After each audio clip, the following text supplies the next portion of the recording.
бид нар өнөөдөр ирээн замын үүд дээр та нар очироо ихэнх төрийн албаа агч нараа замын үүдийн шахуу төрийн албаа агч нар хүүхдүүдээ ирээн сургадаг, тэнд өвлөх хөдлөх хөрөнгө авцсан. Ингээд хальтхан хэлэхэд бол уусгал магадaltaй юм байлээ. Тэгээ болооч ийм нэг хачийн битгий явуулаач. Наа энэ хятад иргэдийнхээ асуудал дээр хяналт тавьж чадахгүй тэр замын үүдийн тэр чөлөөт үсийн чөлөөт үс гэдэг чинь эдийн засгийн хөгжлийн бодлого байдаг болохоос биш.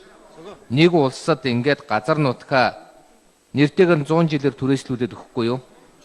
Тэгээгүй ээжиж өнөөдөр хятад ингээд замын үүдээ чөлөөт гэдэг нэрээр чөлөөтөө бэлгэлэх гээд байгаа болооч гэсэн чинь ойрлж бахарч хашгирч дэг журам зөрчиж карт мар сугалж настаа хүн гэхэд нэр намбгүй байсныг харахаар миний зэв үрээд байгаа юм л да. Тэгээ одоо нөгөө тоонор хаалгаар нь гаргангуу тооноор нь оров гэхчээр хууль болгоод оруулж ирж байгаа юм байна л да. Гэрэн дээр бол эрх үүргэн тодорхой байдаг учраас хин ямар хариуцлага үүрэх, хин ямар хариуцлага үүрэхгүй ингээд бүх юм тодорхой байдаг. Одоо яг хөө тэтгэврт гарах насны ойрцсон учраас Монголоо хорлоё гэж явал хорлохгүй юу? Би л ав дэмжихгүй. Монгол улсыг тэгэж гадны газар нутгийг өгч дундаас нэг хэдэн төгрөг авч идэж уух гэж байгааг биш юм бол энэ гэрээнийхээ наад заалтуудаа гишүүдэд тодорхой өгснөөхөө дараа наад хуулиа зөвшөөрөх үгүй юу гэдгээ шийд. Ер нь энэ төрөд олон жил ингээ бугшчаад сүүлдээ бүр цайрна гэдэг юм болж байгаа юм байна л да. Болж үз инх төвшин дарга гэрээ нэрээр очиод хятадуудыг 30 хоногоор дуртай үедээ байгаад бид нар хөөж чадахчгүй за. Очиж тэнд юу гэдгийг эрлэдчүүлэлт явуулах гаагүй бол болцгоо. Эн чинь бол чөлөөт үсийн хууль гэдэг хууль байж байгаа юм шүү дээ. Тэр хуулийн дотор энэ улсын их хурлын баталсан хуулийн дотор би уншаад өгье баас өгөө.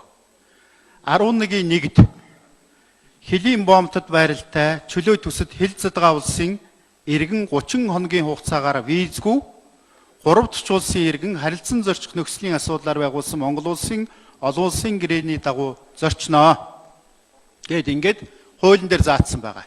Эний дагуу хилцээр байгуулад явцсан. Тэртээ тэрнгүү замын үдээр өдөрт 7,000-аас 10,000 хүн уршаа гараад худалдаа намаа хийгээл харилцаад ингээл явж байгаа. Энэ бол тусдаа чөлөөт үсийн асуудал 900 га дээр тусгай дэглэм тогтоогоод явуулах 30 жилээр ялсан асуудал хөдөлж өгөхгүй л байгаад байгаа юм. Монгол хятад руу визгүй зорчдог. Хятад Монгол руу визтэй зорчдог л доо.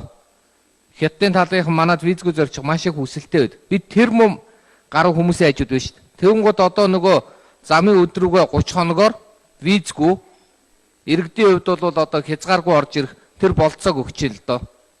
Тэгээ 30 хоног нь хэтрүүл яах вэ гэдэг асуудал нь өөрөө ойлгомжгүй. Тэгэхээр ийм утгаараа тэдэнд бид уус хаюултай бид 3 сая хүнтэй гэдгээ битгий мартаач. Монголоо хорлохоо болооч.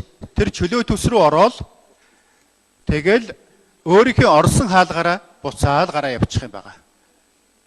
Энэ чинь бол ерөөсөө өдөртөө ороод өдөртөө гараа явчих асуудал шүү дээ. Тэр дараа нь чөлөөт үс хоёр талын чөлөөт үс бүрэн хүчин чадлаараа ажиллаад игсний дараа тэр 30 хүртэл хоногоор байх бах. Түүнээс биш тэргээр орж ирчээл Монголын нутаг руу орж ирээд байх юм байхгүй. Манайхан тэр чөлөөт үсээр орчоод цаашаа хятад руу орох юм байхгүй. Орсон хаалгаараа буцаад өдөртөө л гараа явах юм шүү дээ. Түүнээс шинэ худалдах барих тийм асуудал байхгүй. Энэ ийм замбараагүй энэ хөрш орнуудтай гадаад бодлогын асуудлаар ийм замбараагүй юм ярьж болохгүй шүү баасан хөөгшүүнэ.